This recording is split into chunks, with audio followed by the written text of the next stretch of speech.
Thanks, Peter. Hi, everybody. Three of them walk forward. They're off. A race for our first of the afternoon. They'll jump 9 on the way round. 3 of them here, all very decent horses who come into the race having all won their last outing. The favourite is Captain Hugo, Cerise Jacket, and he shows in front as they come to the flight on the side of the course. Only narrowly the lead. The longest priced of them, the beige colours of Race to Base, is maybe just in second place. And Taurus Bay, the blue jacket and white sleeves, basically alongside him. They share second and third places.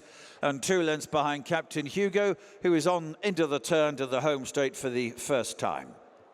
2 flights down the straight today.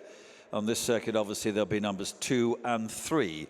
And moving on towards the second, Sean Houlihan on Captain Hugo. White stripes on the sleeves. Comes to number 2 with the lead.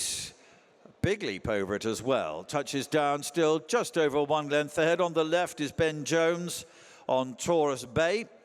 And the beige colours, Sam Twiston-Davies on Race to Base.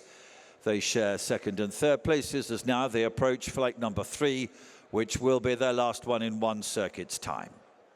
Captain Hugo, only just in front again. Quicker leap probably from Taurus Bay, but he's restrained on landing. So they come to the winning post with 6 more to jump and 1 circuit to go in this daily bet boost at William Hill Novices Hurdle. Sean Houlihan on favourite. Captain Hugo with little over a length ahead.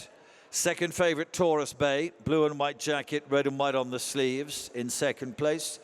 And as they race at the moment in betting order, the longest priced of the trio, Sam Twiston-Davies in beige and brown colours on Race to Base.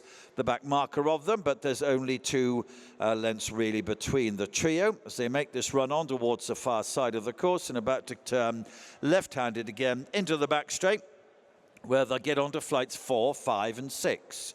Captain Hugo, less than a length ahead now as he levels up to the 4th. From Taurus Bay in second place, and about a length behind those as they jump the 4th to Race to Base. Very little between the leading pair now.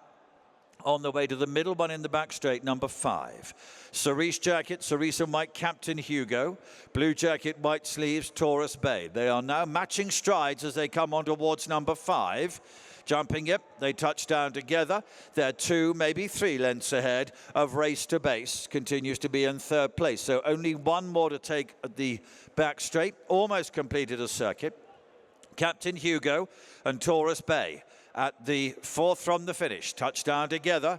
2 or 3 lengths ahead still to Race to Base. Now they've only got 3 more to jump. Captain Hugo against the running rail. Cerise and white colours. Continues to be very narrowly in front. Taurus Bay sat behind him early on, but now is matching strides with him. Blue jacket, the white sleeves, 2 lengths off those. In the beige colours is Race to Base. They move down the side of the course. This is 3 from the finish. Captain Hugo and Taurus Bay, they continue to be together. Right on their tails, 2 lengths behind is Race to Base. Now, this is the home straight the last time. 2 more flights to take. Captain Hugo against the running rail. Taurus Bay matching strides alongside him. Race to Base is only 2 lengths behind those in third. Into the home straight they come. They level up. The last 2 flights of hurdles. On the right, Captain Hugo. On the centre, really, is Taurus Bay. On the left is Race to Base at the second last. Taurus Bay just in front. Captain Hugo on the right asked to respond. Now they really begin to race down to the last. Taurus Bay has a very narrow lead to Captain Hugo in second place. Race to Base is 2 or 3 lengths behind those. Flying down to the last. Taurus Bay and Captain Hugo, they touch down again together. Race to Base behind those. Final furlong, Taurus Bay has asserted. Gone on by 2 lengths to Captain Hugo and they run to the line. Taurus Bay and Ben Jones will win and Taurus Bay remains unbeaten. Captain Hugo in second, Race to Base in third. Ben Pauling's just trained the winner of the first. Of course he has. The stable keep on firing in the winners. Many congratulations, Ben. How pleased are you with that performance and what did you make of it overall? I'm delighted because I thought it was a really good race on paper. Obviously only small in size, but 3 very nice horses with big futures, and I Johnson, White and Philip Hobbs, they've got some lovely novices this year, and obviously this is one of them. So it was going to take a good performance to win it, and I'm delighted we did. I didn't quite know where we were with our lad. He's not necessarily the most flamboyant worker at home, but he does what he has to do. But the race was probably not run to suit. We didn't go overly quick, hence the fact Ben forced the pace earlier probably than I was expecting. But after the last, he was good. Mark Howard's fairly sure he looks like he'll do better over further still. I'm sure you agree. Yeah, very much so. And he's only a 4-year-old, and I think he's a 4-year-old, isn't he? Yeah. And and he's weak. You know, he's a shell of a horse.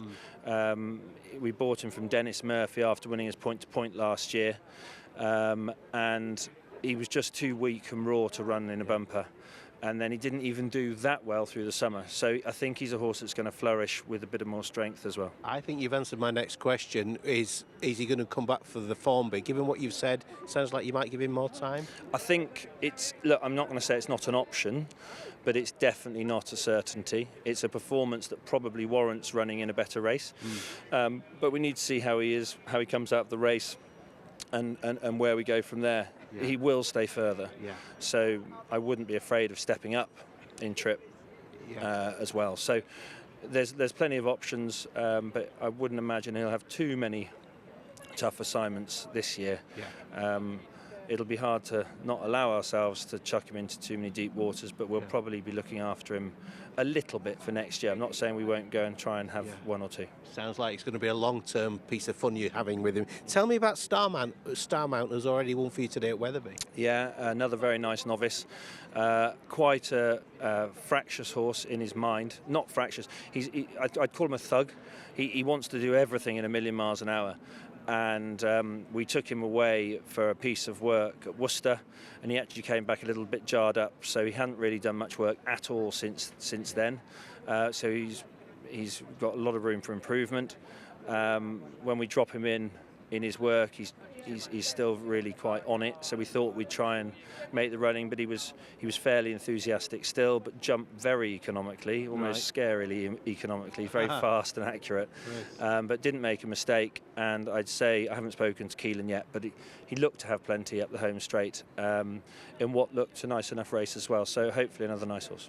Fabulous. And it's hard to know who runs in our third race. What are you expecting on the Chase debut? He was very good early doors last season.